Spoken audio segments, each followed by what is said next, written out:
Enrique Wickesbacher es rector de la Parroquia Ortodoxa San Martín de Tours de Buenos Aires, Argentina. En la charla abierta 66 del Ministerio hacia el Segundo Concilio de Jerusalén, TJC2, Enrique estará compartiendo sobre la oración del corazón, la plegaria de los padres del desierto.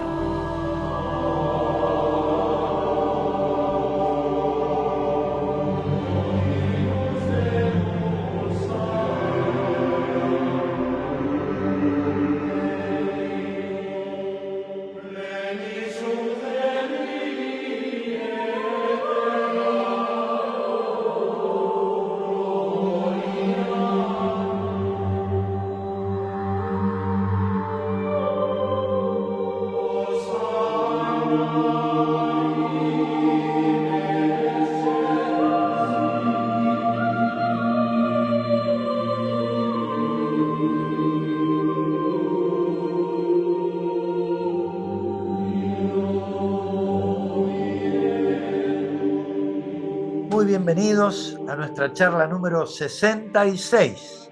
Realmente estamos contentos de continuar nuestras diferentes charlas que muestran la riqueza de la espiritualidad del cristianismo con raíces hebreas. Vamos descubriendo no solo las raíces hebreas, sino otras realidades que tenemos en el cristianismo, abriendo nuestra mente, nuestro corazón, no encerrándonos solo en lo que conocemos, sabiendo que hay otros que pueden aportar, que pueden enseñar, que es el caso hoy de nuestro querido hermano Enrique Wickesbacher, reverendo, presbítero de la Iglesia Ortodoxa, y realmente en un momento lo vamos a presentar. Pero antes queremos compartir un video con ustedes.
Muy bien, ahí ustedes han escuchado muy sucintamente la visión de TJC2, esto de el segundo concilio.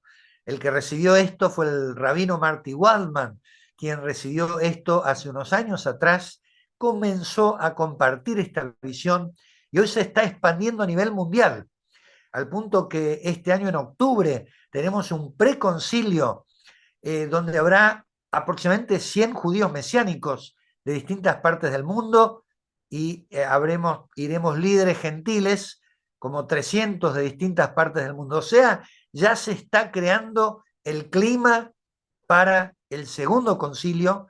Cuando la mayoría de las iglesias y sus líderes estén conscientes de esto, es el momento. Mientras tanto, hay preconcilios y estamos invitados a uno en octubre, del cual ya les comentaremos a su debido momento. Lo importante es lo que Dios está haciendo en este tiempo, volviendo a restaurar al antiguo pueblo, a ese pueblo que Dios comenzó con Abraham y que por distintos motivos se fue como distanciando de Jesús, de Yeshua, pero hoy hay cada vez un mayor acercamiento y esto para el mundo entero y para el mundo cristiano gentil es muy importante. Es un paso escatológico y profético al cual debemos prestar atención. Pero como dijimos, TJ, por otro lado, hace que los cristianos también nos conozcamos. O sea, en esto de acercarnos a los judíos nos obliga a los cristianos de distintas denominaciones a decir, bueno, vamos a acercarnos a los judíos, pero ¿cómo estamos entre nosotros? ¿Nos conocemos? ¿Todavía hay rivalidades? ¿Hay desconocimiento? ¿Hay frío? Yo creo que hay muchas barreras por romperse. Y la mejor forma de romper esa barrera es conocer y escuchar al otro. En este caso, tenemos la riqueza de la iglesia ortodoxa, esa iglesia que se separó de la iglesia occidental, pero que realmente tiene tantas riquezas espirituales. Una de ellas son los padres del desierto, del cual el presbítero Enrique Víquez-Baje nos va a estar hablando. Él es de la iglesia ortodoxa occidental, con base en Francia, y es una persona con mucho conocimiento de estos temas, escritor de varios libros, así que tenemos, además amigo nuestro, así que tenemos el placer y la alegría de presentar a Enrique. Así que adelante Enrique, estamos escuchando y después de que él hable podemos hacer preguntas en orden para que podamos evacuar cualquier duda que tengamos. Así que adelante Enrique. Del Hijo y del Espíritu Santo. Amén. Bueno, para empezar, espero haber condensado una enorme revelación que fue reconocida en Occidente recién en el siglo XVIII, XIX, porque la ortodoxia era oriental, gracias no, pero uno de los beneficios que trajo el comunismo fue que los que sobrevivieron al comunismo, monjes y presbíteros, fueron a distintos lugares y ahí empezaron a hacer conocer la ortodoxia. Y a partir de eso se conoció este tesoro de la ortodoxia que es los padres del desierto. Es un tema tremendamente vasto. Si hay alguna palabra que no se entiende, les pido que por favor me lo digan. Yo supongo que no, pero por cualquier circunstancia. El tema es la oración del corazón, que es la plegaria de los padres del desierto. Con el fin de las persecuciones de los 3 primeros siglos hacia los cristianos, la última fue de Diocleciano, que además fue la más sangrienta, comienza una nueva etapa en la Iglesia. Habiendo alcanzado una paz duradera por la aceptación del cristianismo de parte del emperador romano Constantino, se inicia una cierta relajación de las costumbres que San Gregorio de Niza, gran padre de la Iglesia del siglo IV, monje, la describió más o menos así. Más que la cristianización de los paganos, lo que está comenzando es la paganización de los cristianos, porque empezaron las luchas. Y las luchas no tanto evangélicas, porque a veces llegaban a las disputas físicas. En estas circunstancias nace una nueva forma de vida de algunos cristianos fervientes que deciden retirarse al desierto para participar de una vida totalmente alejada de las preocupaciones del mundo, de sus placeres, sus excesos. A estos cristianos que deciden abandonar la civilización y retirarse a una vida estrictamente fiel al Evangelio, se los denomina los padres del desierto. Es el nacimiento del monaquismo, que tiene su origen, monaquismo cristiano, que tiene su origen a fines del siglo III y principios del siglo IV. Hubo anteriormente, con la persecución de los cristianos, gente que se fue al desierto, escapando de las persecuciones, pero en este caso es voluntario. Los padres del desierto voluntariamente deciden salir de la civilización e ir a vivir al desierto. Es el nacimiento del monaquismo. El primer lugar en el que habitaron los monjes es el inmenso desierto de Egipto, y posteriormente se extendió al desierto de Palestina. Nace un nuevo martirio que ya no es la tortura y toda forma de suplicio corporal que sufrieron los cristianos en los 3 primeros siglos, entre paréntesis, los 3 siglos más santos de la Iglesia cristiana,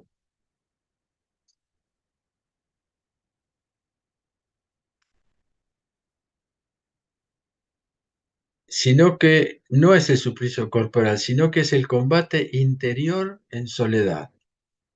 Es lo que llamamos el ascetismo, el combate consigo mismo en presencia y a veces en ausencia de Dios, aunque Dios siempre está presente, pero a veces no podemos conectarnos con Él. Después les puedo contar un ejemplo que pasó con el primer monje, el padre del monacato, que es San Antonio, que pasó en su experiencia con Dios. Estas son algunas palabras de Jesús que movieron a estos padres a un cambio trascendental de su vida, que es el significado preciso de la palabra metanoia. Jesús le dice al rico que le dice qué hacer para heredar la vida eterna, y Jesús le dice, tienes que seguir los mandamientos de la Torá, etc. Y él dice, bueno, eso lo hago desde mi juventud. ¿Qué más? Entonces Jesús lo mira a los ojos, lo ama, dice el texto, y le dice, si quieres ser perfecto, ve, vende todo lo que tienes y dalo a los pobres, así tendrás un tesoro en los cielos. Ven y sígueme. Algunas tradiciones dicen que este hombre era Lázaro, que después terminó siendo muy amigo de Cristo y fue resucitado por el Cristo. Unas cuantas tradiciones dicen eso. Otro texto, Sermón de la Montaña. El Sermón de la Montaña es una especie también de iniciación al monaquismo, más o menos, por los preceptos que da el Señor, ¿no?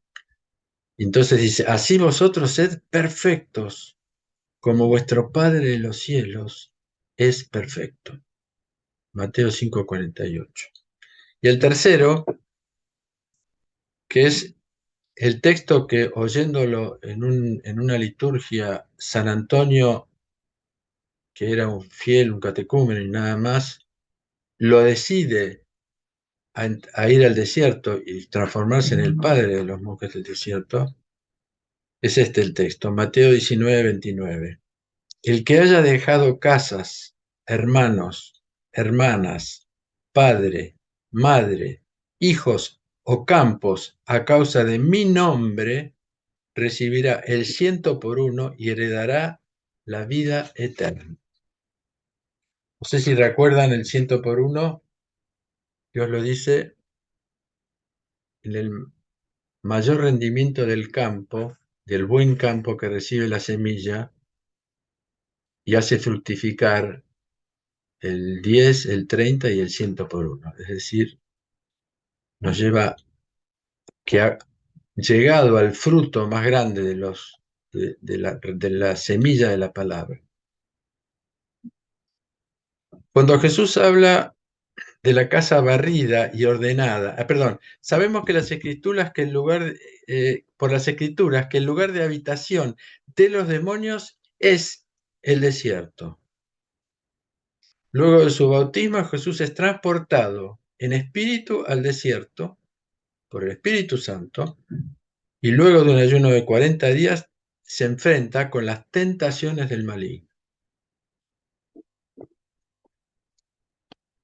Cuando Jesús habla de la casa barrida y ordenada, no sé si recuerdan el pasaje, seguro que sí, cuya lectura significa el ascetismo, es decir, cuando uno limpia la casa, limpia su interior para alcanzar las virtudes, como se dice a veces, cosa que Jesús no está muy de acuerdo con eso. Dice que el espíritu se va, es echado a través de esas virtudes, y dice, Cuando el espíritu inmundo sale del hombre, vaga por lugares áridos, sin agua, el desierto, en busca de reposo. Al no encontrarlo, dice, volveré a mi casa de donde salí. Y ahí dice, entran con él otros 7 espíritus peores que él. Esos lugares áridos sin agua son el desierto. Además, este texto también nos está indicando un segundo lugar de habitación de los demonios, que es nuestra casa interior, nosotros mismos. O sea que también habitan cómodamente con los hombres en las grandes civilizaciones. La Iglesia Ortodoxa ha conservado a lo largo de muchos siglos la práctica de la plegaria del corazón, que también se la denomina la oración del corazón. La oración del corazón es uno de los pilares de la tradición monástica ortodoxa esicasta.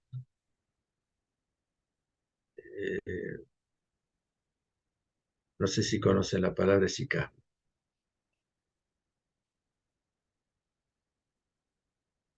Esicasmo significa silencio.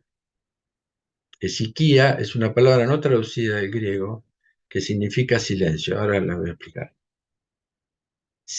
Silencio, tranquilidad, serenidad, que es un estado imprescindible para la unión con Dios. Los padres dicen que el silencio es el lenguaje del siglo venidero.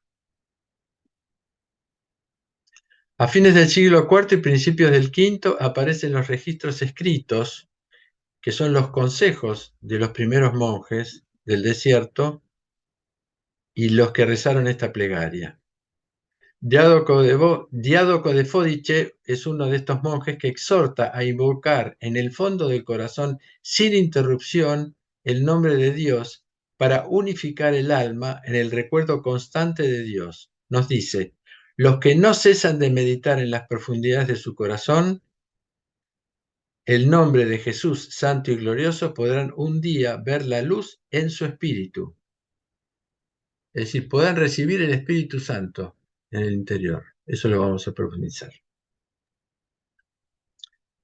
Si buscamos la fuente de inspiración de la plegaria de Jesús mismo, es Él quien la ofrece, mediante 2 acontecimientos relatados en el Evangelio de Lucas. La primera cita es la parábola del fariseo y el publicano. Cuando el Señor pondera la plegaria del publicano que reza, Dios, ten piedad de mí, el pecador, en contraposición con la plegaria del fariseo que se exaltaba a sí mismo. O sea que esa plegaria la recibimos de Jesús, como el Padre Nuestro. Porque aparte nos está mostrando Jesús que es la oración de la humildad, no es el palabrerío.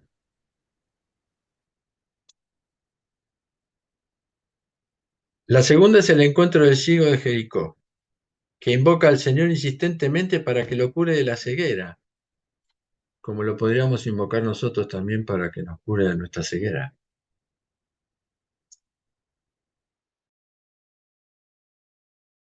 La ceguera no se usa o mirar otra cosa de lo que se ve.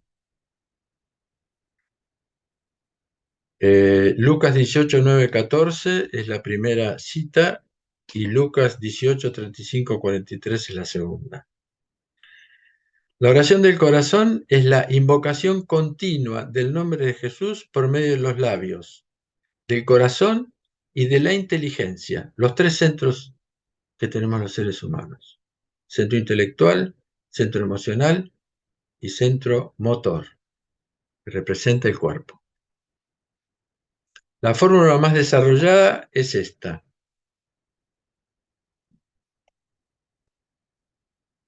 Señor Jesucristo, Hijo de Dios, ten piedad de mi pecador.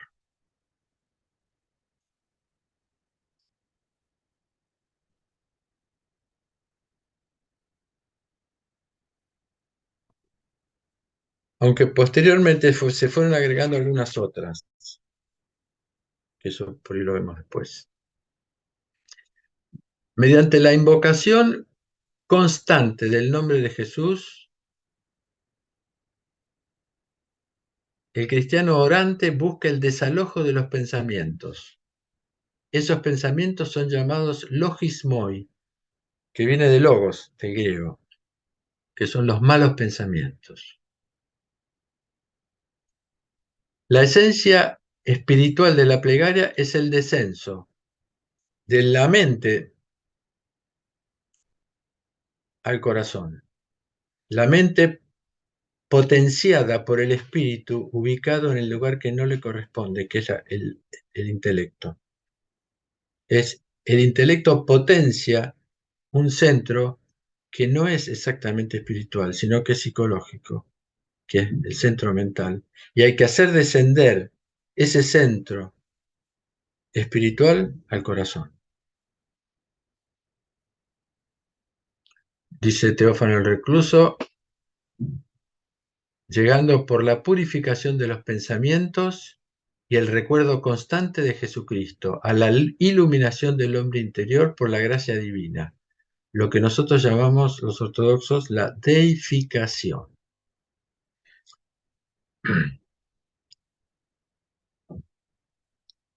La deificación aparece en la primera página de la Biblia, en el versículo 26 del Génesis, cuando el hombre es creado, y dice, haremos un hombre a nuestra imagen para nuestra semejanza. Es decir, Dios nos dio la imagen divina en nosotros, que está en nuestro corazón, para hacer el camino de la semejanza. Y eso es lo que la Iglesia Ortodoxa guardó, que Occidente, a partir de la división, lo llevó más, no lo llevó el destino del hombre, que es la deificación, sino que lo llevó más a la adquisición de las virtudes, la obediencia a la palabra, que es verdad todo eso, pero esos son medios. El fin es la deificación, ser semejantes a Dios por la gracia, no iguales a Dios, semejantes a Dios. La deificación, que es lo que se llama la teosis, es una de las nociones fundamentales de la antropología ortodoxa que describe la meta de toda vida cristiana.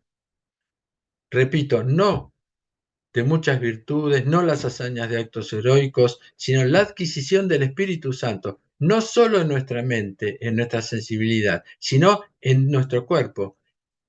Es la adquisición del Espíritu Santo en nosotros. Eso es lo que se llama la salvación. ¿Cuándo estoy salvado? A ver, padre, es una imaginación mía, ¿no? Pregunto, bueno, ¿en qué momento yo estoy salvado? ¿Cuándo soy salvado? La Iglesia Ortodoxa dice, el momento en el que adquiero el Espíritu Santo en mí. Y esta plegaria es una búsqueda, que sería como retomar la primera proposición divina que fue el paraíso, en el cual Dios le propone a Adán y Eva lo que se llama la evolución pura, la evolución, no me acuerdo de la palabra exacta, sin caída ni nada, la evolución absoluta, que consistía en un diálogo en el cual Dios habla y el hombre hace. Esa es la primera proposición divina. El hombre no nace con voluntad. Dios no nos preguntó si queríamos nacer. Se ve en el relato del Génesis, que por supuesto es un relato simbólico para expresar cosas que son tremendos misterios, ¿cierto? En el relato del Génesis vemos que el diálogo comienza después de la caída. Antes, Dios le decía y Adán respondía con el acto, no con la palabra. Esa es la primera relación con Dios, que es Dios habla y yo hago, o nosotros hacemos. Después intervino el maligno y ahí crea el maligno en ese momento que propone seréis como dioses, que no era mentira. pero eso era una verdad a medias, crea la voluntad humana. Aparece la voluntad humana, que no era imprescindible en ese momento. Por eso el hombre no podía comer del árbol de conocimiento, porque el hombre todavía no conocía, no estaba preparado para desarrollar su voluntad. Bueno, eso es un tema del Génesis, pero es muy importante que los padres del desierto y la Iglesia Ortodoxa y los primeros cristianos, que eran judíos y que permanecieron en la revelación judío-cristiana durante siglos, consideran justamente que el hombre, a partir de la caída, es un hombre en estado de pecado y toda la humanidad es en estado de pecado. Por eso hay que hacer el trabajo de la metanoia, de la conversión, que es lo que son las dos primeras palabras, la primera que dice el Cristo y la primera que dice San Juan Bautista. Convertíos.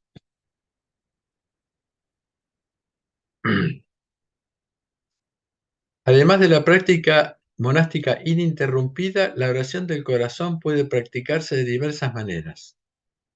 Recitarla como parte del tiempo de nuestra oración diaria o mientras hacemos nuestro trabajo diario, en particular cuando estamos dedicados a alguna tarea repetitiva o mecánica, y también podemos recurrir a ella en la lucha contra nuestros pensamientos, siendo un escudo de extraordinaria eficacia. Extraordinaria eficacia. Porque es una plegaria corta y rápida, no tengo que pensar, no tengo que imaginar, es una plegaria corta que al invocar el nombre de Jesús, ¿qué dice Filipenses? En el nombre de Jesús toda rodilla se doble en los cielos, en la tierra, en los infiernos. Al invocar el nombre de Jesús, lentamente las tentaciones se van. Por eso hay una segunda plegaria de corazón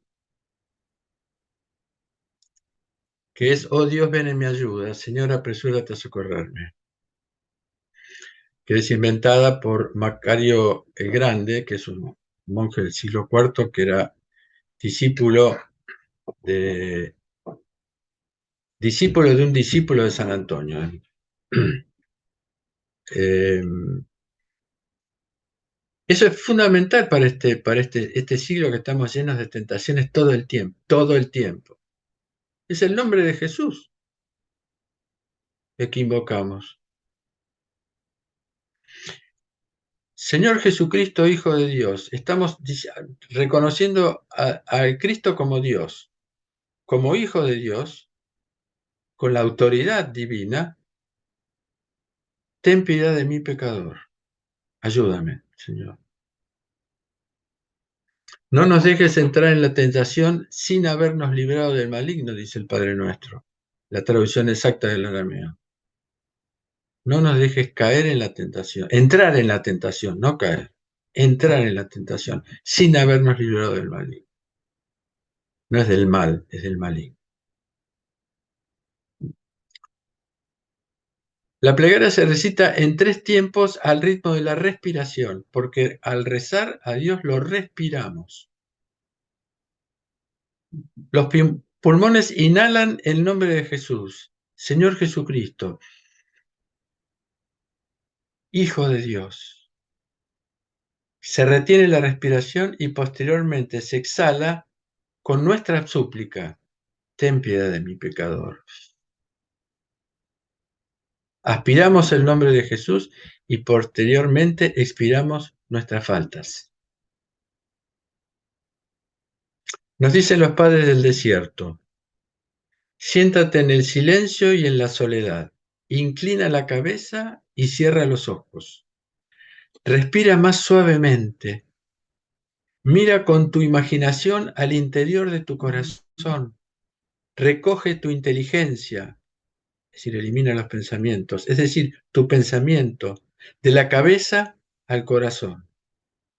Di mientras respiras en voz baja o simplemente en espíritu: Señor Jesucristo, Hijo de Dios, ten piedad de mí. También se puede achicar la plegaria y es: Señor Jesucristo, ten piedad. Esfuérzate, termina diciendo el texto, esfuérzate en apartar todo pensamiento, sé paciente y repite este ejercicio a menudo. La lucha contra los pensamientos es una larga lucha de muchísimos años, y cada vez más porque cada vez se multiplican las opiniones, por lo tanto se multiplican los pensamientos. Ahora cada uno tiene sus propias opiniones. Cada uno es un mundo, dice Byung-Chul Han, que es un filósofo bastante interesante, cristiano. Cada uno de nosotros es un mundo. Entonces, si yo soy un mundo, no necesito a nadie. Hasta tengo mi propia religión, como dicen muchos.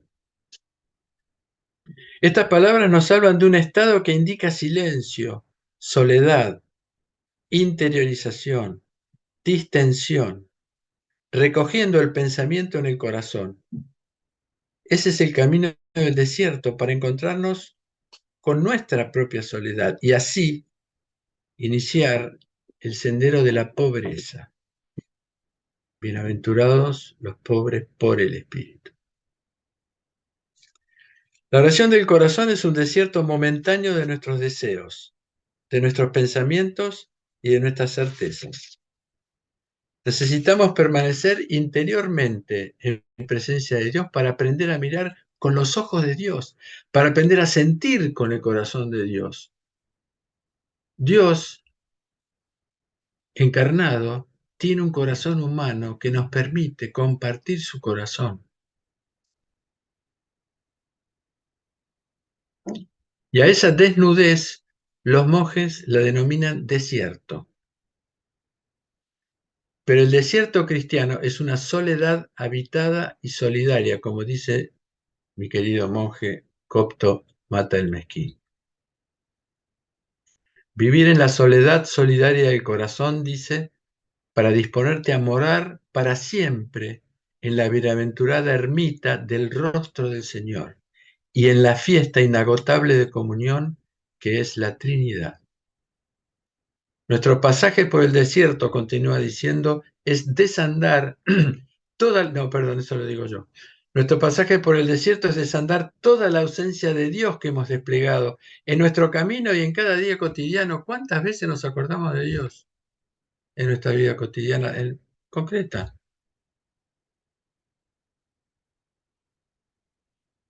Y en nuestro camino de amor hacia nosotros mismos, porque Dios nos devuelve. Mi amor a Dios, Dios me lo devuelve con su amor. Y en el amor hacia el mundo, que son las tres miradas de Dios. Pero el desierto es también un deseo. El deseo de que el Señor sea el protagonista de nuestra vida.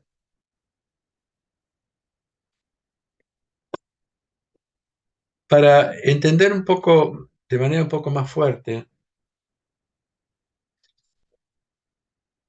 la plegaria del corazón y los efectos de la plegaria, es necesario que hablemos un poquito de antropología.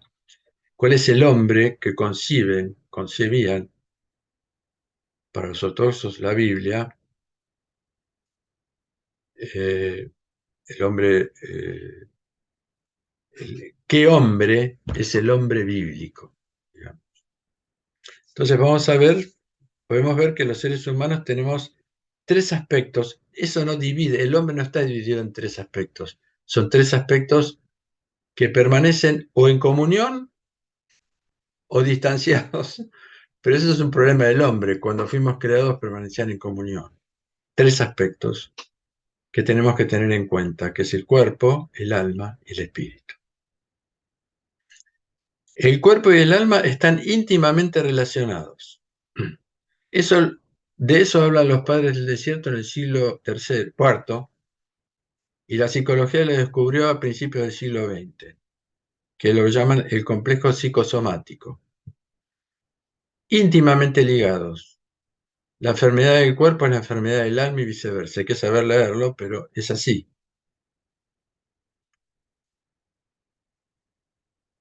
El cuerpo y el alma están íntimamente relacionados, pero el espíritu es libre, no condicionado ni por la cultura, ni por la herencia, ni por el tiempo, ni por el espacio.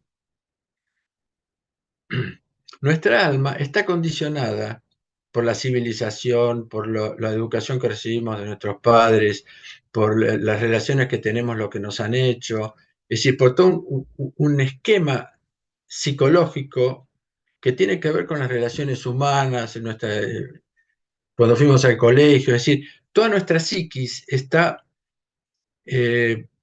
bulle, en toda nuestra psiquis, bulle todo lo que hemos aprendido, que también influye en el cuerpo. Es decir, un problema de ansiedad que es psíquico termina con la comida y termina con la gordura en el cuerpo. Es decir, tengo ejemplos burdos, ¿no es cierto? Pero yo incluso estudié una disciplina que se llama bioenergética, que explica, es una disciplina que tiene 20 o 30 años nomás, que explica que el cuerpo tiene la forma de la psiquis de cada persona. Es un conocimiento muy interesante de eso.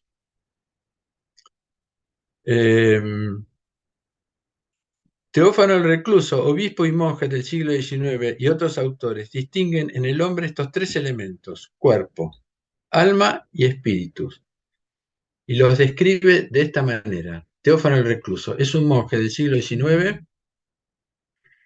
que es un gran monje ruso, que, voy a dar un ejemplo que él da después para que se pueda entender mejor esto, pero que decidió encerrarse en un monasterio, se encerró en una habitación con un pequeño agujerito donde le pasaban un pan por semana.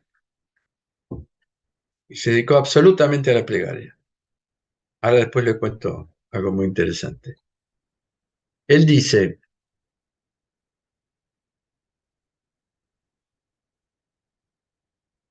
voy a agrandar la imagen.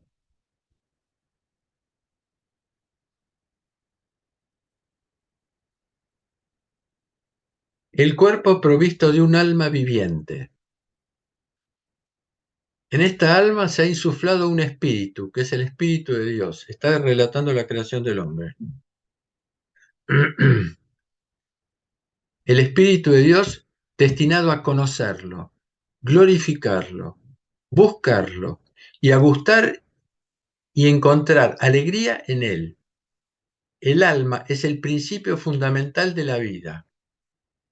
El texto dice, insufla sobre las narices el aliento de vida, se puede traducir aliento como espíritu, y el hombre es alma viviente, dice el texto exacto del Génesis.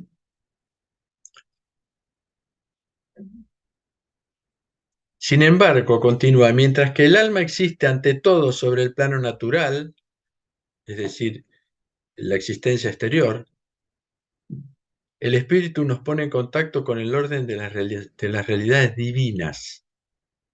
Es la facultad más elevada del hombre y la que nos hace aptos para entrar en comunión con Dios. A partir de hace 1 o 2 siglos hay una tremenda confusión entre el alma y el espíritu. Muchas cosas se confunden, el alma con el espíritu. Tenemos que partir de la base que el espíritu no es condicionado, no está sujeto ni al alma ni al cuerpo, puede transformarlos. Nuestro destino es espiritualizar nuestro cuerpo y nuestra alma a través de la unión del espíritu del hombre con el Espíritu Santo. Y después desciende, esa unión de espíritus desciende sobre el hombre, queda totalmente espiritualizado y en ese momento el hombre está salvado, ha adquirido el Espíritu Santo dentro de él. San Pablo dice en la epístola a los tesalonicenses que vuestro ser entero, espíritu, neuma, alma, psique y cuerpo, soma, sean guardados irreprochables para el advenimiento de nuestro Señor Jesucristo. Primera Tesalonicenses 5:23. El espíritu forma parte integrante del ser humano, pero al mismo tiempo es un ámbito específico y diferente del alma. Cada uno de los tres aspectos del hombre tiene su propia manera de conocer. El cuerpo conoce por los 5 sentidos, el alma conoce por el razonamiento intelectual, por los pensamientos, y el espíritu por la percepción mística, por el desconocimiento, como diría San Dionisio el Areopagita, es decir, por un conocimiento que viene de la intuición mística, que es otro conocimiento.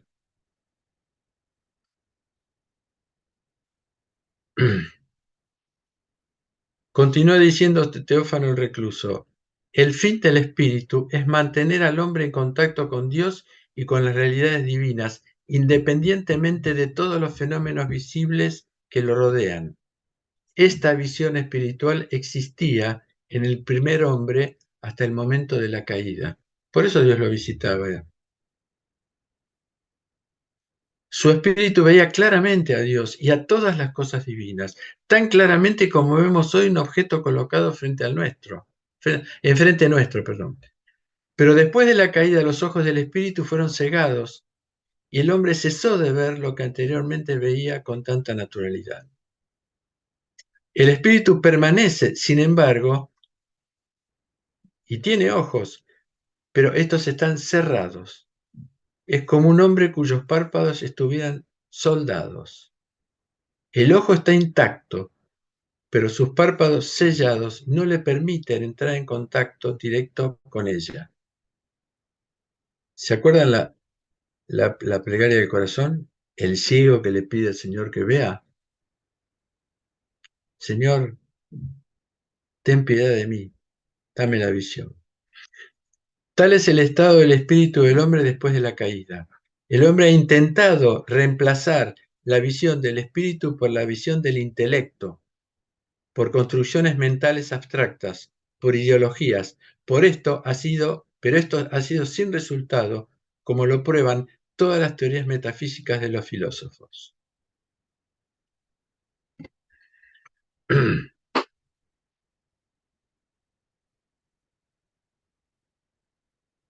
Son textos muy densos.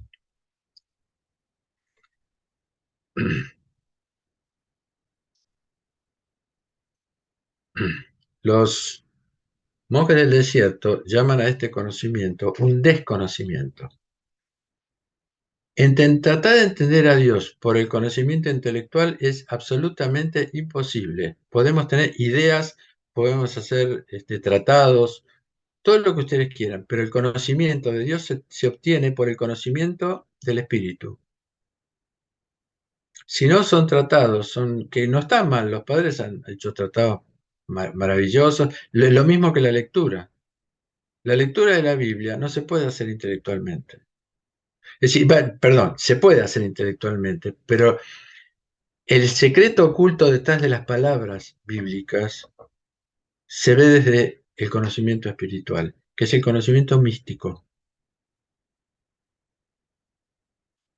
Hay otra parte del hombre que es lo que se llama el corazón.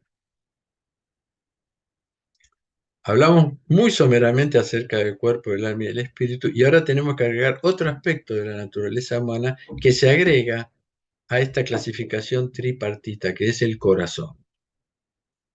El término corazón tiene una importancia muy particular en la antropología ortodoxa. Por eso es necesario un camino de purificación, recordemos que se llama la oración del corazón, para transformar nuestro corazón, no para pasarnos en limpio, sino para que nuestro corazón adquiera la pureza necesaria para percibir la presencia de Dios. Bienaventurados los puros de corazón, porque ellos verán a Dios, dice el Señor. Pureza en Occidente tiene un contenido moral, incluso sexual, que no traduce claramente el sentido de los padres de Oriente, le dieron. Tanto en griego se traduce monosofía y en ruso, me cuesta siempre pronunciarlo eso, porque aparte yo no sé ruso, chistota sersta. Y se traduce monosofía y esta palabra rusa como unidad de la sabiduría. Es decir, la pureza es la pureza de todo lo que sea distracción, engranaje de pensamientos. Eso es lo que se opone a la pureza. La pureza en la Biblia no es moral, es química. Nos dice el Señor por medio del profeta Ezequiel: os tomaré de entre las naciones, os recogeré de todos los países y os llevaré a vuestro suelo. Os rociaré con agua pura y quedaréis purificados de todas vuestras manchas y de todos vuestros ídolos os purificaré. Y os daré un corazón nuevo, infundiré en vosotros un espíritu nuevo, quitaré de vuestra carne un corazón de piedra y os daré un corazón de carne. Tengamos cuidado porque la palabra carne, en líneas generales, no siempre, pero la mayoría de las veces, habla del complejo psicosomático, no solamente del cuerpo. Porque el corazón tiene sentimientos psicológicos, el amor, y eso no es carne. Es decir, os daré un corazón nuevo. ¿Qué significa eso? Es la unión de mi espíritu con el espíritu divino, renueva, como dice el Señor al final del Apocalipsis, yo hago todo nuevo, renueva nuestro corazón. Muchas veces cuando se habla del corazón damos por sentado que hablamos de las emociones y los afectos, que sí, pero en la Biblia, como en la mayoría de los libros ascéticos de la tradición ortodoxa, el corazón tiene una significación mucho más rica. Es el órgano principal del ser humano, físico y espiritual. Es el centro de la vida, el principio determinante de todas las actividades y de todas las aspiraciones. El corazón incluye igualmente las emociones y los afectos, pero significa mucho más. Abraza todo lo que constituye para nosotros la persona. En el sentido bíblico, el corazón es el centro en el cual conviven, mezcladas, todas nuestras acciones, las buenas y las malas. Por eso dice San Macario el Grande,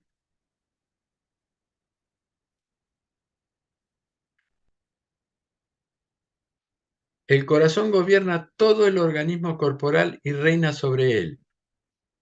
Y cuando la gracia posee al corazón, ella gobierna todos los miembros y todos los pensamientos, pues es en el corazón que se encuentra el intelecto. El intelecto se traduce al nous, por la palabra nous. Nous es espíritu. En Occidente han traducido muchísimos libros de los padres del desierto la palabra nous como intelecto. En realidad es el espíritu. Pero yo respeto como lo tomé del escrito, ¿no es cierto? Pero le agregué la palabra nous.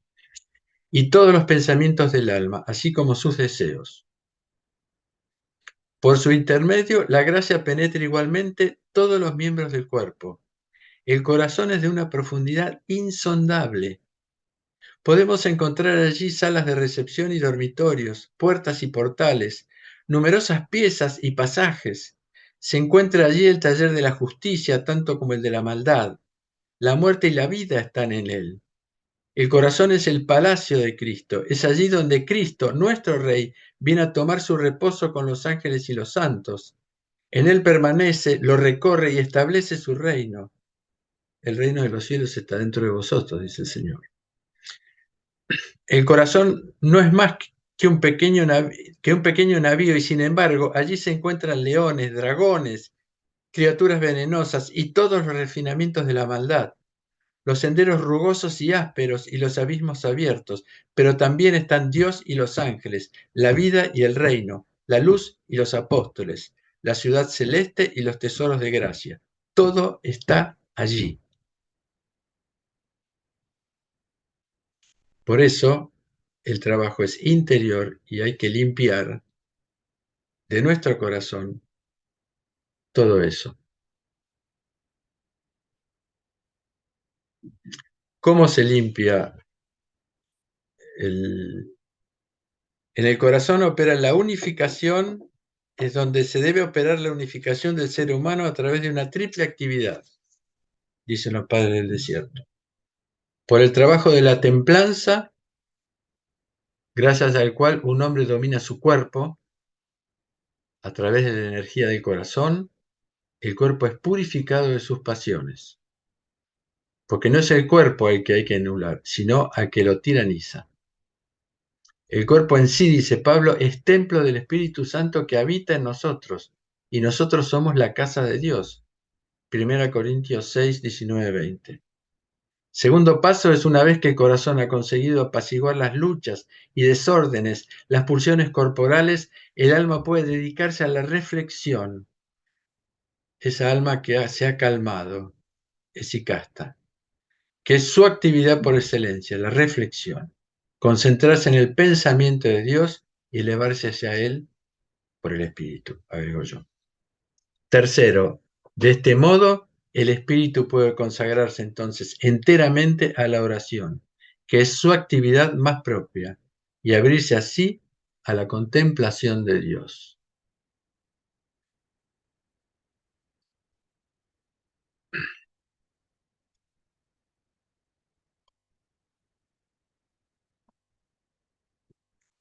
Orígenes del siglo III, uno de los más grandes exegetas de la Biblia, dice que esto tiene que ver con ese combate del que hablamos, que se termina el combate corporal de los cristianos y se inicia el combate interior. Dice, ¿es necesario repetir cuáles son las guerras y las luchas que nos esperan después del bautismo? ¿Se trata de buscar fuera de sí un campo de batalla? Quizás mis palabras te asombren. Sin embargo, son verdaderas. Limita tu búsqueda a ti mismo. Tú debes luchar en ti mismo, porque tu enemigo procede de tu corazón. No lo digo yo, sino Cristo. Escuchadlo. Y estas son palabras del Evangelio. Lo conocen. Del corazón provienen los pensamientos malvados, los homicidios, los adulterios, las prostituciones, los fraudes, los falsos testimonios, las blasfemias. Mateo 15, 19. El recuerdo de Dios, la memoria, muy importante. Yo estuve buscando una plegaria judía que es maravillosa, y no la puedo encontrar, que habla de la memoria. El punto de partida para permanecer en presencia de Dios es la memoria, acordarnos de Dios. Al crearnos a su imagen, Dios sembró en nosotros la memoria para que podamos acordarnos permanentemente de Él, como Él se acuerda de nosotros. No me acuerdo exactamente las palabras, pero en el Éxodo Jesús le dice a Moisés, me acordé de, no me acuerdo exactamente las palabras, pero le dice algo así como que, me acuerdo de mi pueblo que está sufriendo, no me acuerdo exactamente. Tengo muchos años y mi cerebro a veces falla.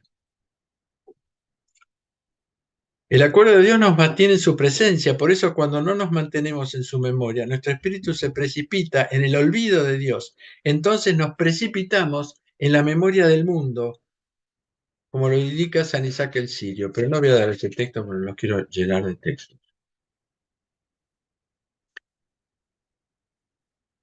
Pero recordemos que con la memoria podemos recuperar nuestra vocación personal, que es la primera, es para todos, para todos. Haremos un hombre a nuestra imagen para nuestra semejanza. Esa es para toda la humanidad, nuestra primera vocación. Después, a través del camino de la semejanza, va a empezar a aparecer el camino personal de cada uno, que tiene que hacer para esa semejanza. Eso es personal en cada uno, son caminos distintos.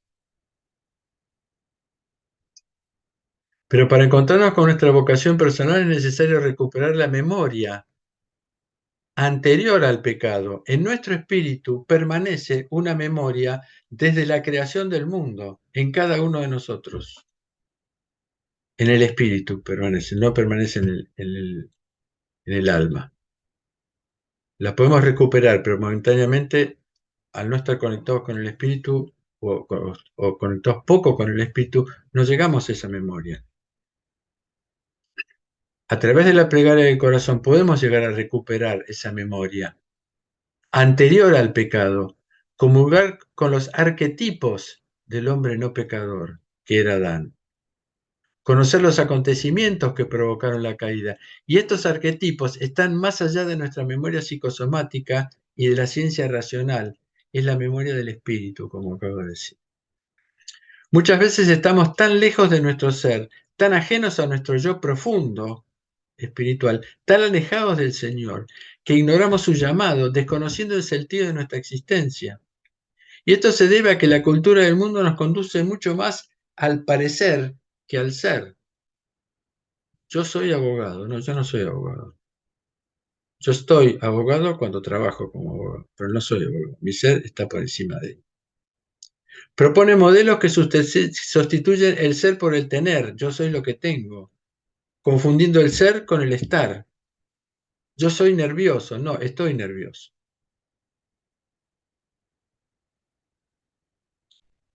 El yo con el ego, lo agradable con lo que no es útil,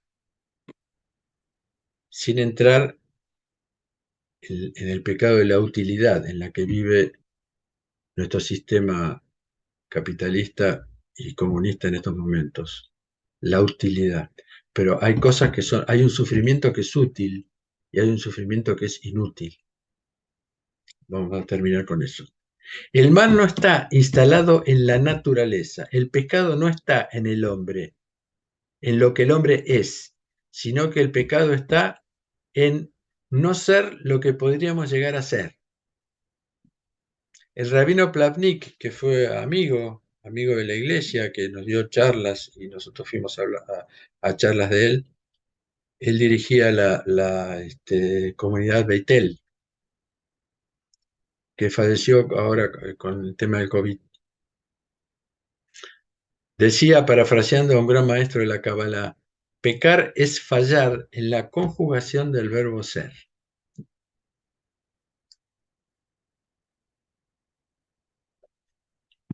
El camino de la deificación. La oración del corazón tiene como fin la manifestación de la presencia del Señor para permitirle adueñarse de nuestro corazón para que su propia palpitación se convierta en oración, en la glorificación de su nombre. Mientras la oración es mecánica y cerebral, que lleva muchísimos años, mecánica y cerebral, no se ha logrado el fin, pero se está en camino. Es preciso que el espíritu se sumerja en la oración. Es decir, al decirlo mecánica no quiero decir que podemos estar desconectados. Justamente el tremendo trabajo, que es un padecimiento muchas veces, es estar atento a lo que estoy rezando. Permanecer en la atención cuando el maligno, cuyo nombre diablo significa dispersión, polos, lanzar, día en todas partes, diagonal, es preciso que el espíritu se sumerja en la oración, que tome plena posesión de él para la irradiación del nombre divino, esa radiación penetre hasta los abismos de nuestro ser y los ilumine. Ese es el sentido de las palabras misteriosas de los padres que cuando le dicen a los discípulos hacer descender el intelecto, el espíritu al corazón. Cuando nuestro espíritu descendió en nuestro corazón, aparece un nuevo conocimiento. Así la sexta bienaventuranza, bienaventurados los puros de corazón, porque ellos verán a Dios, se despliega en dos dimensiones. Por un lado, el corazón ve a Dios, por otro, viendo a Dios dentro de sí, el hombre descubre la profundidad de su propio corazón. De este modo, el hombre alcanza la plenitud de su ser.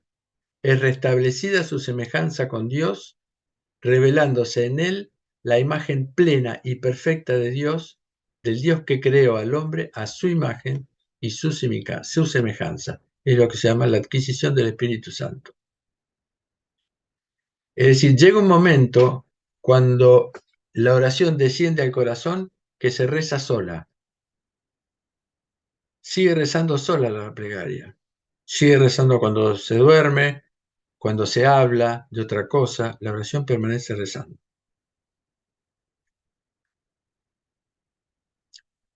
Hay muchos testimonios de eso. Un ruso que era un zapatero, un hombre común que hacía la plegaria del corazón, que había adquirido la plegaria del corazón. Ay, me parece, me olvidé que Eh, ah, eh, Había recibido de parte de Dios que le había dicho que tenía que cuidar a unas viudas que tenía hijas y las tenía que mantener. Entonces las mantiene y cuando terminan le dice a una persona, le dice, sí, bueno, yo ya he cumplido, así que me puedo morir tranquilo. Y le dice, ¿qué, te vas a suicidar? No, dijo, simplemente retengo la plegaria y nazco al cielo. Se puede creer o no.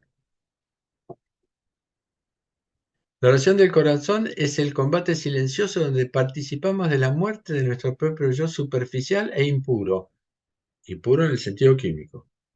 Es la cruz personal de la que el Señor nos dijo, si alguien quiere venir detrás de mí, que reniegue de sí mismo, pero del sí mismo que no somos, tome su cruz y me siga. La cruz es el símbolo de dos conocimientos. El conocimiento vertical del mundo, el conocimiento horizontal del mundo y el conocimiento vertical de Dios. Son dos conocimientos. Es la adquisición de esos dos conocimientos. Ser cristiano no es adherir a los hechos del Evangelio con la inteligencia y el sentimiento, sino que participar de la cruz de Cristo en la certeza profunda de que es un pasaje hacia la resurrección. Cuando Jesús habla del fin de los tiempos y les dice a los apóstoles y a nosotros en los tres evangelios sinópticos, en los discursos escatológicos, cuidado, esto que pase son los dolores de parto. No se queden con el dolor. Sepan que incluso él da el ejemplo, la mujer, después de que tuvo el hijo, la alegría que tiene, se olvidó de todos los dolores. El Señor nos está diciendo, es decir, el dolor de parto, y lo dijo, le dijo a Eva, parirás con dolor. Es decir, el dolor de parto hay que pasar por eso, para alcanzar, digamos, ese conocimiento del espíritu, esa vida en el espíritu, que es una alegría de todo el tiempo. Los cristianos no deberíamos tener, me incluyo totalmente, no deberíamos estar tristes si Dios está presente. Estamos tristes porque hemos psicologizado la revelación judio-cristiana. El espíritu no tiene sentimientos, está por encima de los sentimientos. No es, el intelecto tampoco tiene sentimientos, ¿eh? Pero el corazón espiritual, el corazón espiritualizado, es el sentimiento, la grandeza del sentimiento místico, del sentimiento divino. Es el amor de Dios. Ser cristianos, es decir, bueno, esto ya lo dije, participar de la cruz de Cristo en la certeza profunda de que es un pasaje hacia la resurrección. De esta manera, redimimos las dos grandes tragedias de la historia de la humanidad. Eso es un pensamiento personal. Hay dos tragedias, una de nuestra y una de Dios. Una del hombre y una de Dios. La del hombre es el sufrimiento sin sentido, el dolor sin sentido. Y de Dios es el amor no correspondido. Ese es el dolor divino.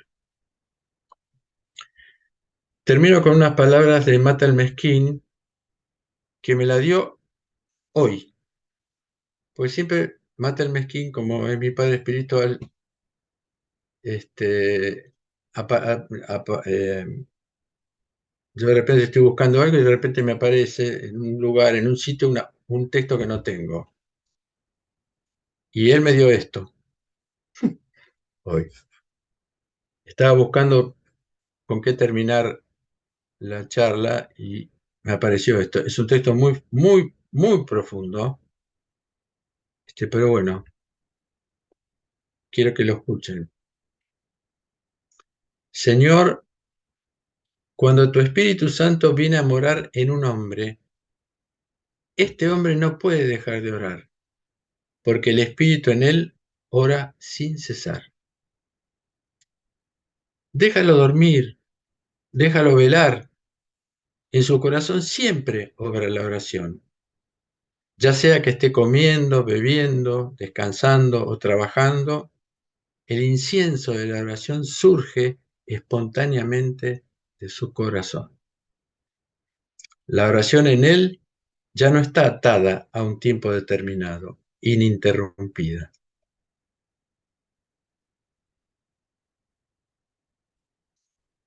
Incluso durante su sueño, continúa bien escondida, porque el silencio de un hombre que se ha vuelto libre y ya en sí mismo, es ya en sí mismo una oración. Sus pensamientos están inspirados en ti, mi Dios. El menor movimiento de su corazón es como una voz que silenciosa y secreta te canta a ti, el invisible.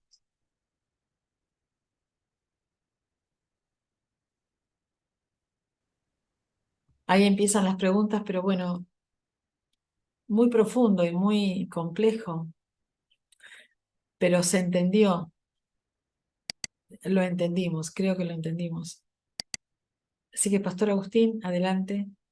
Mientras el Pastor Agustín abre su micrófono, pedimos que los que quieran hacer preguntas o apreciaciones pueden levantar la mano o dejarlo en el chat. Gracias. Bueno, Perdón, respondo la pregunta que me apareció acá. Es de Mata el Mezquín, esta plegaria. amén. Bueno, Enrique, siempre nos has desafiado con esta profundidad a la cual no estamos acostumbrados.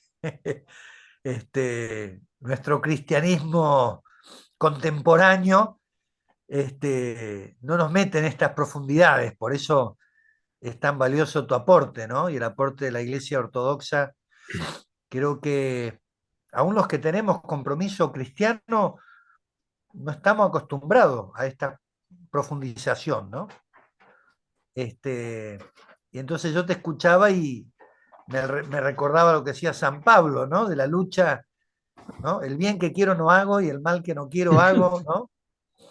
Vos no lo citaste, pero a mí me sonaba lo que los padres del desierto hablaban, era esa lucha interior, ¿no? Exactamente, Eh, exactamente. y realmente es así, ¿no? Cada creyente tiene esa lucha y es bueno recordarlo porque a veces, ¿no? Nos frustramos, pensamos que, buah, que hemos fallado y que ya no calificamos, ¿no?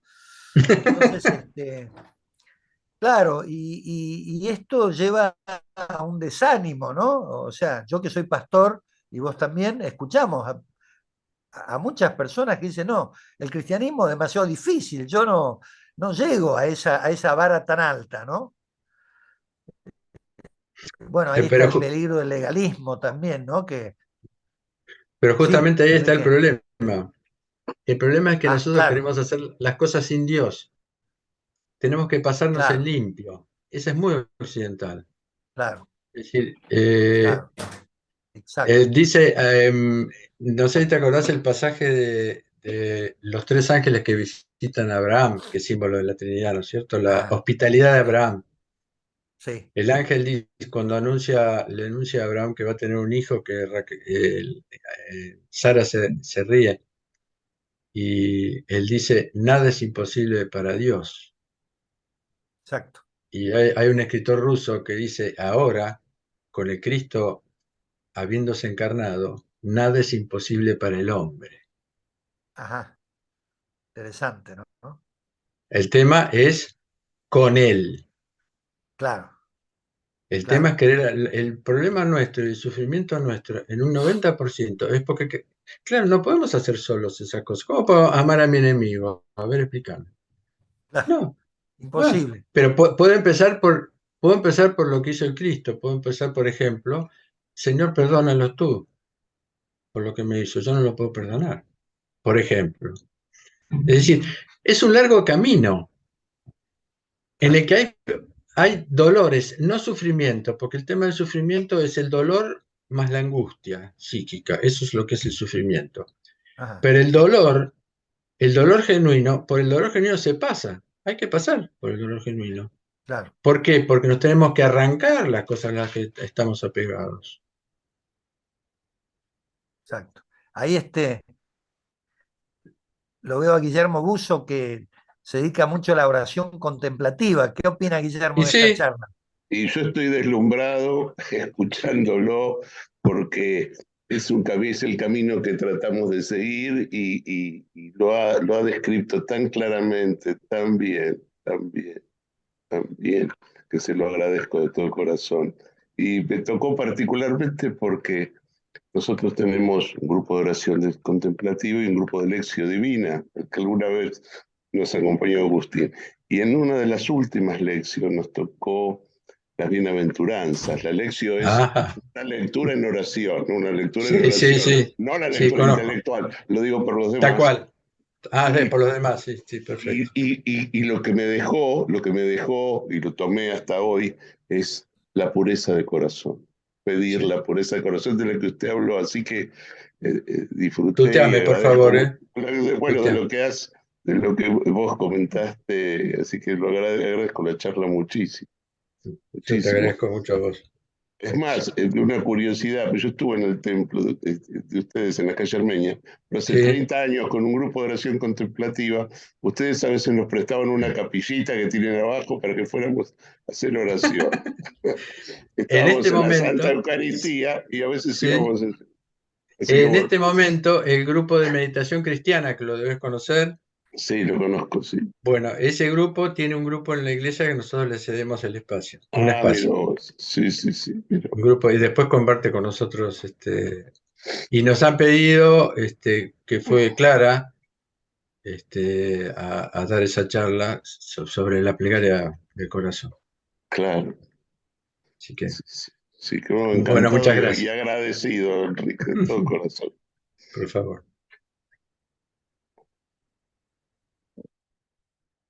Pastor Agustín, también está Christopher Wallis, nuestro hermano misionero del norte, que podemos invitar.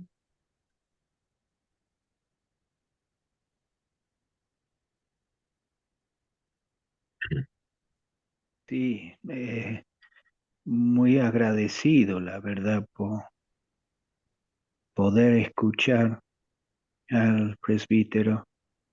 Este, también he buscado practicar la oración de Jesús durante mucho tiempo y ha sido eh, bueno, fundamental para mí. Pero bueno, te agradezco mucho tus palabras y me ayuda en mi camino también. Gracias. Yo te agradezco tu atención.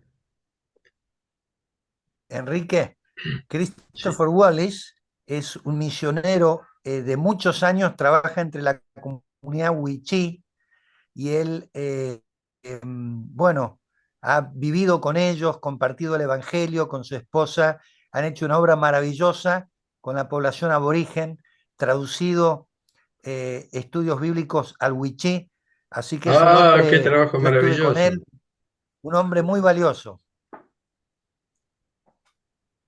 Un fiel de nuestra iglesia, nosotros tenemos una parroquia en Salta también, este, trabaja con los wichís, no, no es presbítero, él trabaja para conseguirles tierras, le consiguió miles de hectáreas de tierras a los wichís,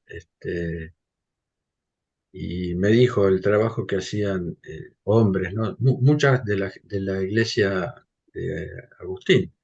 Los que mejor trabajo hicieron con los wichís fueron los, perdón, tengo el cerebro un poco, Los los anglicanos. anglicanos. Pero hermoso el trabajo, es un trabajo evangélico ese.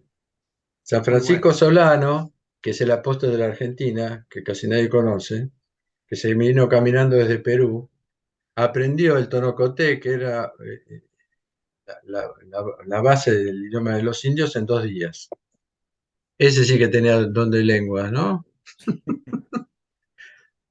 Les iba a contar, perdónenme, lo de Teófano el Recluso, para que vean la diferencia entre cuerpo, alma y espíritu. Un día le llevan el pan de la semana a Teófano. Teófano quiere decir la luz divina, ¿no? Fanon es luz y de Dios, la luz de Dios. Pidió un violín. Entonces le dice, ¿para qué querés un violín? Si vos estás rezando. Necesito un violín porque mi espíritu está muy bien alimentado, mi cuerpo con este pan también, pero necesito alimentar mi alma. Porque el alma se alimenta de las relaciones y del arte.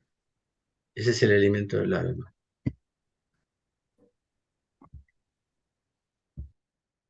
Bueno, lo digo al pasar para que se entienda más Qué interesante. claramente. Tengo una pregunta. ¿Eh? Tengo una Sí, pregunta o un comentario. Cuando hablas de rezar y respirar, ese acto consciente de decimos Jesús e inhalamos, ¿no? sí, Y suplicamos y exhalamos. sí, Y eso nos purifica, sí. ¿verdad? Y claro, estamos respirando a Dios. Y exhalamos. Sí. Eso se puede hacer de dos maneras, porque la plegaria puede ser vocal o puede ser silenciosa. Ajá. Yo, por ejemplo, mi plegaria es silenciosa, o sea que yo cuando digo mentalmente, Señor Jesucristo, Hijo de Dios, aspiro. Y cuando digo, bueno, mi oración es otra, mi oración es, Señor Jesucristo, ven en mi ayuda. Pero cuando el nombre de Dios lo aspiro y expiro cuando le pido que venga en mi ayuda o ten piedad de mi pecador, porque lo dejo salir. Lo que, Algunos padres, sí, perdón, no, lo que dejás salir, vos dijiste algo, yo acá me lo noté, como es ten algo, piedad de mi pecador, es el decir, pecado. que se vayan mis pecados, que salgan de mí. Muy interesante, porque Pastor Agustín va a estar de acuerdo con esto y con si hay acá hermanos evangélicos. Cuando uno ora y quiere, digamos, renunciar a lo que está delante de Dios, que está incorrecto, el pecado o situaciones que nos hacen mal, la exhalación es lo que aparece. Claro, exactamente, sí, Gracias, Enrique. exactamente. No me salía la palabra exhalación. Sí, como una manifestación espiritual. Yo decía expiración, pero también es válida, expirar. Pero Acá, también se puede mezclar con la muerte. acá hay unos mensajes. Ah, a ver, Anita de Bolivia, gracias. Su compartir muy profundo, muchas gracias, sea bendecido. Andrea Seferino de Mendoza, mucha paz, muchas gracias, bendiciones.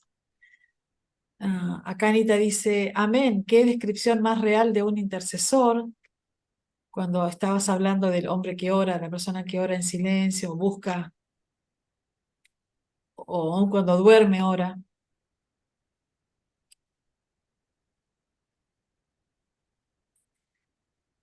También está el doctor Daniel Rota en la sala, Pastor Agustín.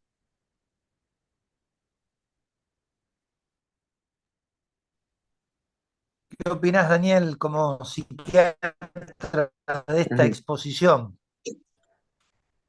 Una exposición excelente, la verdad que me hizo reflexionar cuando Dios nos da el soplo de vida que nos diferencia a todos los animales y tenemos este espíritu, el espíritu humano, que que es eterno también, ¿no? Y que tiene un destino final que puede ser el cielo o el infierno y como bien explicaba de que lo que nos hace completar la imagen y semejanza de Dios es el Espíritu Santo que recibimos al creer en Jesús como único y suficiente Salvador. Y el Espíritu Santo nos completa.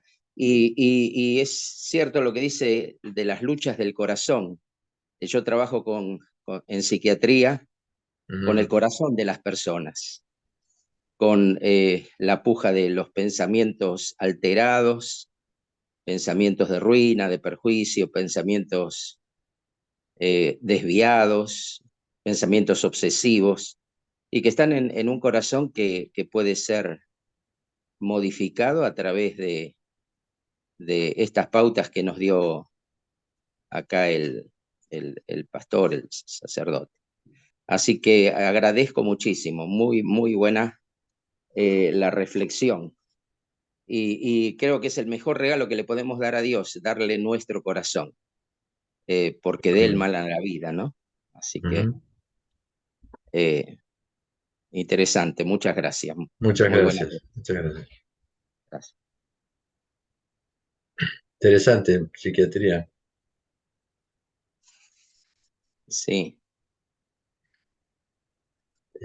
Hay que ver, hay algunos estudios.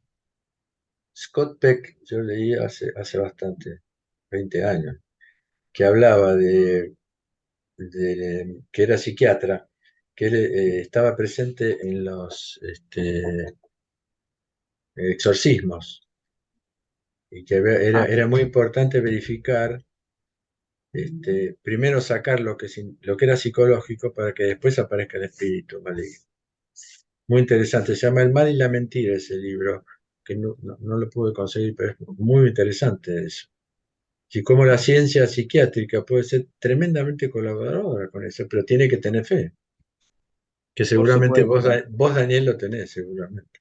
Sí, sí, hay mucho antagonismo entre la fe y la ciencia, pero esto Sí, creo que se va derribando ya. Aún en los congresos de psiquiatría hay muchas ponencias que hablan sobre psiquiatría y espiritualidad, de y hay acuerdo. un sinnúmero de artículos científicos donde mencionan que la fe es un factor de fortaleza en la vida de las personas y que modifica el rumbo aún de enfermedades tan graves como la psicosis o trastornos bipolares, y que la persona que tiene fe es un factor de fortaleza, genera esperanza, genera resiliencia en la vida de las personas. Así que bueno, ese antagonismo se está perdiendo. Por suerte. Así es. Había un arzobispo de la iglesia bizantina que decía, el conflicto entre la ciencia y la religión es un conflicto porque son dos ignorancias. Cuando dejen de ser ignorancias, se va a terminar el conflicto. Está muy bueno, muy bueno. Y como señalabas que la memoria es el punto de partida, ¿no? Sí, Cómo podemos olvidarnos de Dios. Y la exactamente. Biblia menciona eso, que el peligro de olvidarse de Dios. Y en Sí, una generación, si no se transmite de generación en generación estos principios sobre la mente de los que nos siguen, puede haber una pérdida de la memoria de Dios, ¿no? Así que sí, recordar, sí, recordar significa eso, pasar de nuevo por el corazón, recordis, pasar por el corazón. exacto, Y tenemos que exactamente. pasar por el corazón permanentemente las memorias de lo que Dios ha hecho en nuestra vida y tenerlo siempre presente, ¿no? Sí, de acuerdo. Sí, vivimos por Él. Sí, Retira tu espíritu, ¿cómo era que decía? Eh, el Salmo 104. Eh, retira tu espíritu y todo vuelve a su polvo. No me acuerdo exactamente. sí, Acá tengo así el es. Salmo. O sea que nosotros dependemos absolutamente de Dios. Todo Claro, el tiempo. en él. Nosotros creemos que somos los dueños de nuestra vida. Estamos equivocados. No, sí, sostenidos por la mano de Dios, nada más. Acá dice, tú les das, ellos recogen. Abres tu mano, se sacian de bien. Escondes tu rostro y se espantan. Les quitas su aliento, expiran y vuelven a su polvo. Ah, Salmo así es. 104. Nosotros Sí, hacemos vísperas y lo cantamos todos los sábados. qué hermoso, bueno, qué mirada, qué paradigmas nuevos que abriste.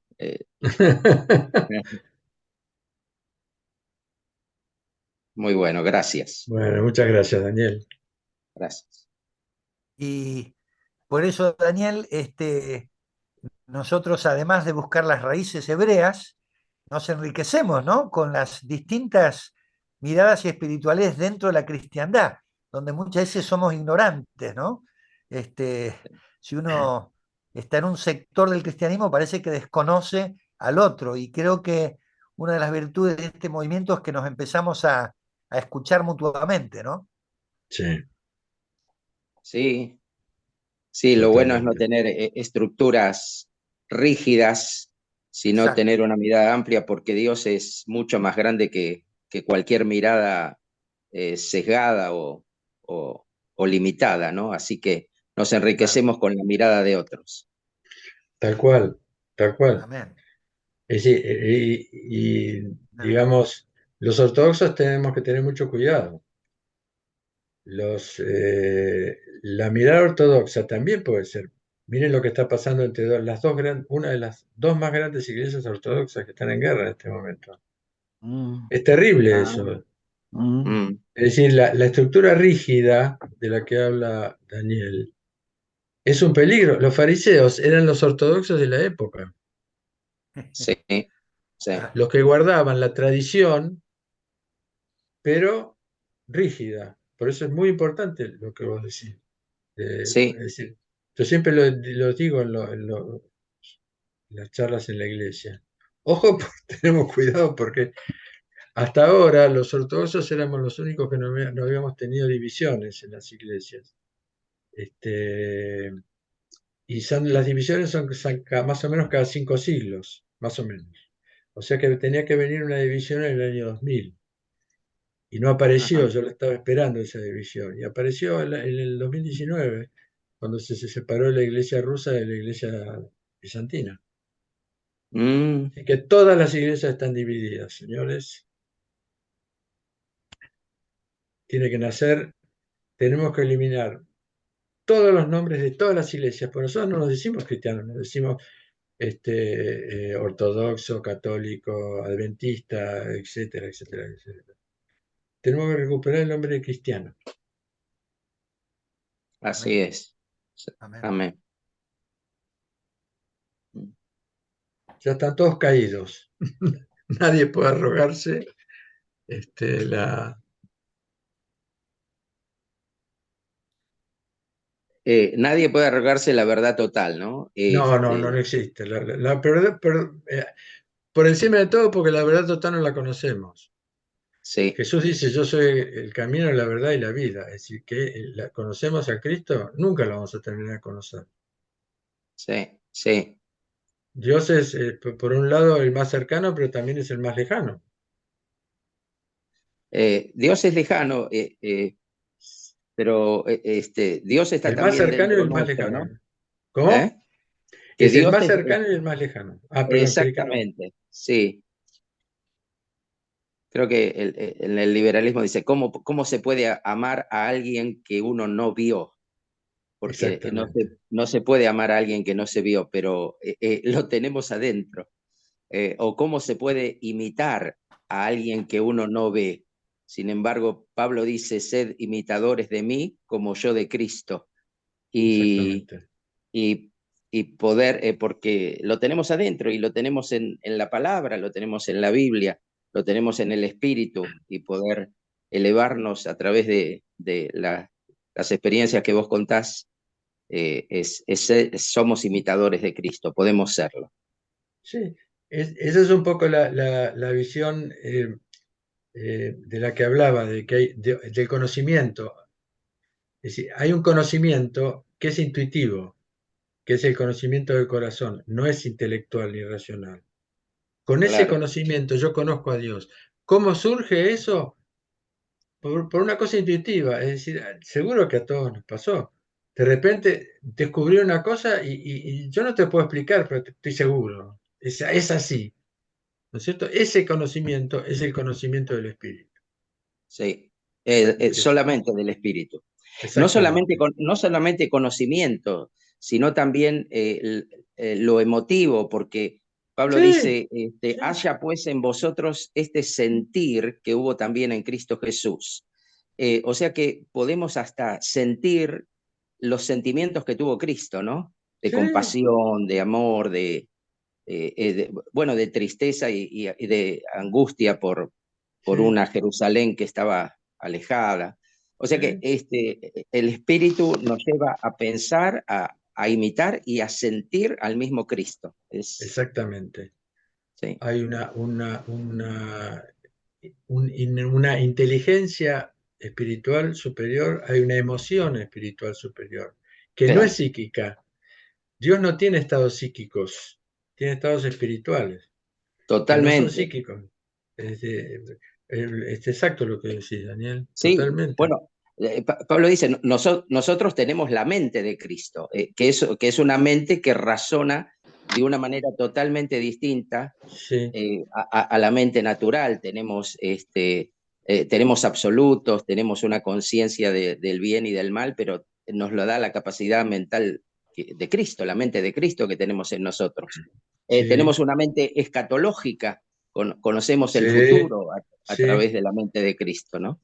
tal cual. En el momento de la consagración, eh, la plegaria que decimos, que yo digo como sacerdote, es haciendo el memorial, pero nosotros hemos todo cantado, pues es más difícil acordarse cuando no has cantado. Qué Hacen- lindo, porque cantar baja el colesterol, hermano. Sí, totalmente.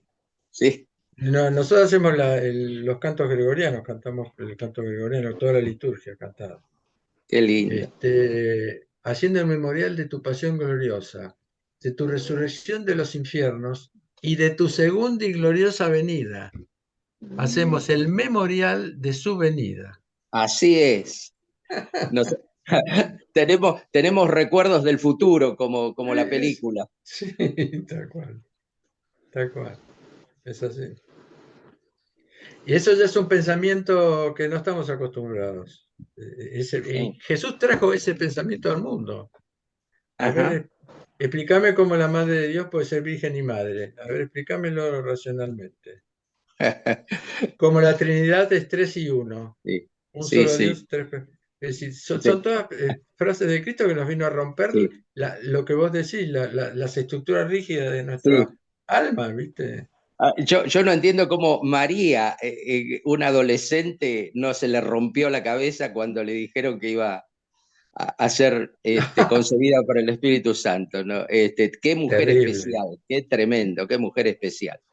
Mira, Y el sí, Magníficat, el totalmente, el Magníficat, Magnífica, sí, el Magníficat son todos textos bíblicos. En un sí, adolescente sí, lo tenía en la cabeza, no había sí, concordancia en sí. esa época.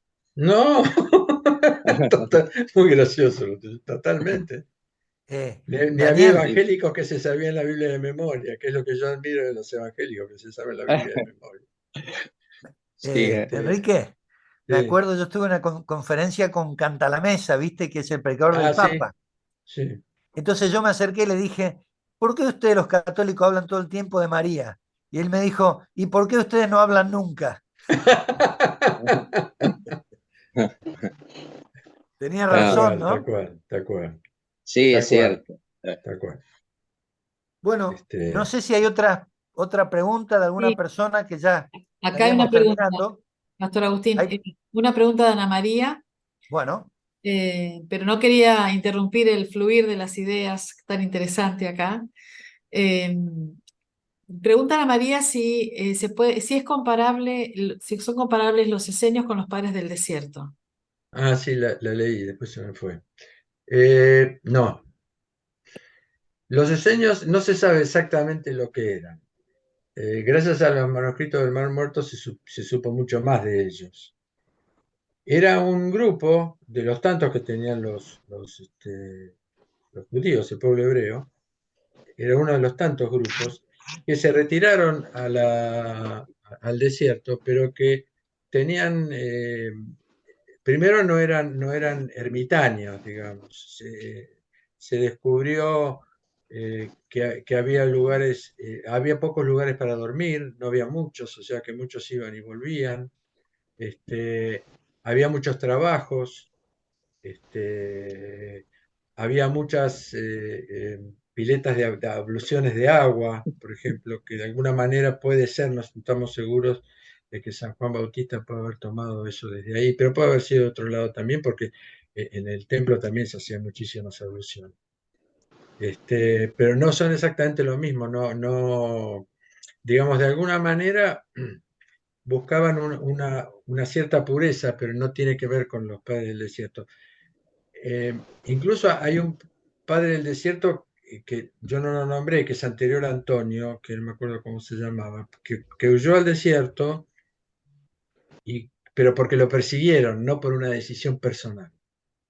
Entonces no se lo considera padre del desierto. Ahora después le gustó cómo era la cosa y se quedó y lo ayudó a Antonio en su vida monástica, pero no son los padres del desierto. Digamos, tal cual eran, digamos. Ahora, por supuesto que la intención que tenían es salir un poco de la civilización, ¿no es cierto? Pero eran grupos, comían juntos, se encontraron cientos de platos, por ejemplo. Es decir, era una especie de comunidad. Los padres del desierto, la vida cenobítica, eran grupos, pero cada uno tiene su celda separada, sus casillas separadas tenían en la época. O sea, el combate lo vivía dentro de la casilla, ¿cierto? Yo mostré ahí las fotos, las fotos que puse un dibujo donde se veían distintas casillas y los monjes. Se reunían para comer, se reunían porque siempre había un padre espiritual, porque otra cosa fundamental para esta plegaria es la paternidad espiritual, que sea dirigida, porque es muy peligroso si no. Y si no hay padre espiritual, porque no hay, tampoco hay hijos espirituales, digamos, para completar. Es una visión desde el presbiterano. No, Eh, exacto. Es como un poco como, salvando hay las que distancias, buscar, Pablo y Timoteo, un padre espiritual. sí, sí. Mm. Que te aconseja, porque el maligno se puede aparecer con la figura de Dios.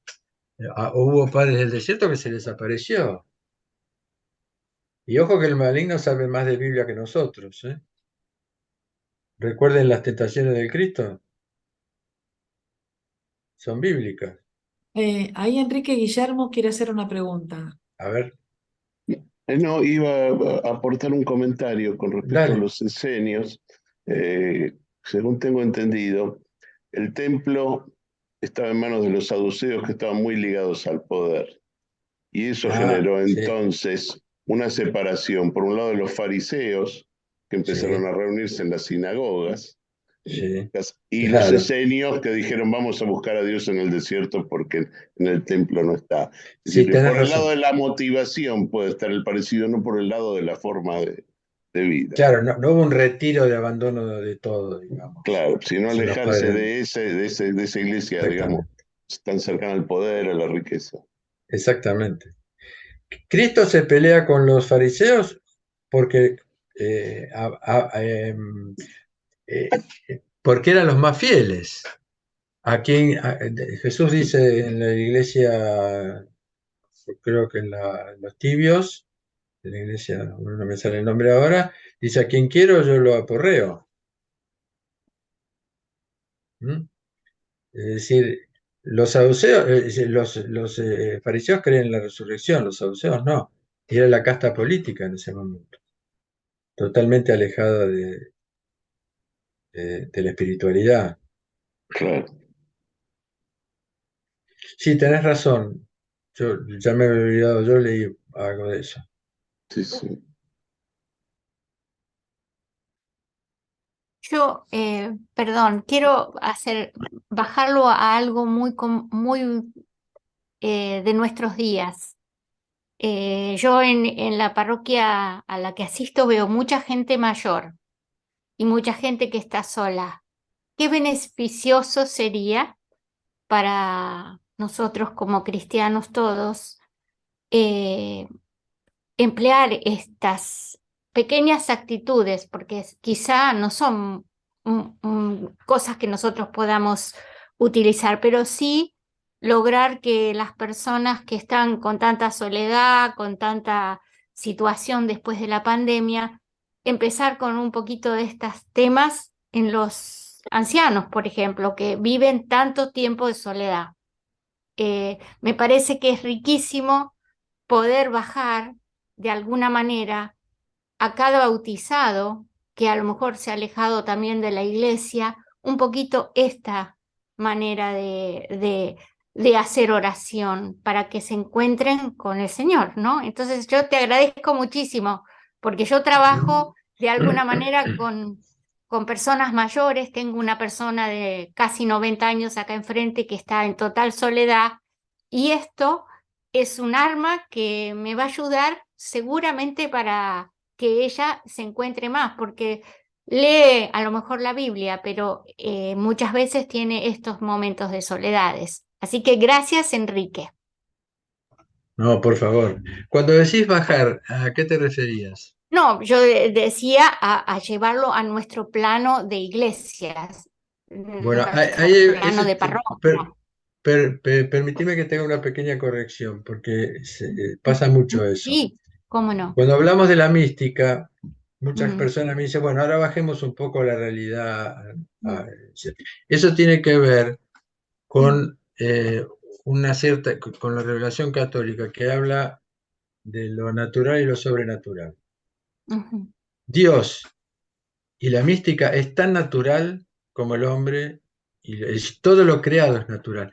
No sé, yo he tenido algunas discusiones también con gente diciendo, bueno, está bien, vos hablas de eso, pero bajemos al plano de la realidad. No, no, es mucho más real el plano Ujú, espiritual ujú. que el plano psicológico. Claro. Porque para salir de lo psicológico se sale por lo espiritual. Ujú. Para que nosotros no lo veamos, que nosotros pensemos, bueno, está bien, es muy lindo todo lo que vos decís, qué sé yo, pero bajemos a la realidad. ¿Y qué? Yo estoy hablando de la realidad. Exacto, eso es lo que a mí me llenó, porque creo que podemos como bautizados empezar por Sí, estas pequeñas cosas en la vida de los que encontramos en soledades y en situaciones, tantas situaciones, ¿no? sí. Y que a lo mejor no van a las iglesias, que a lo mejor No, andan perdidos por ahí. sí, sí. Gracias. No, por favor, gracias a vos.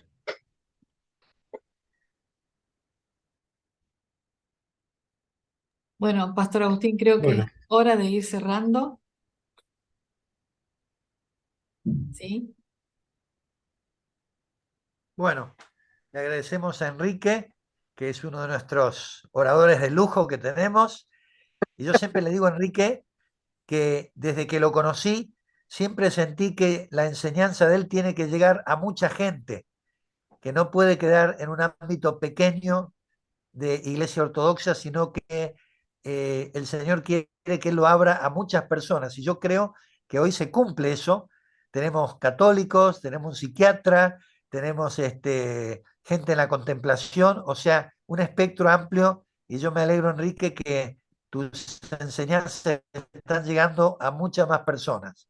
Así que, buenísimo. Y bueno, vamos a cerrar con oración. ¿Qué te parece? Le digo a Guillermo Buzo que cierre este encuentro con una oración.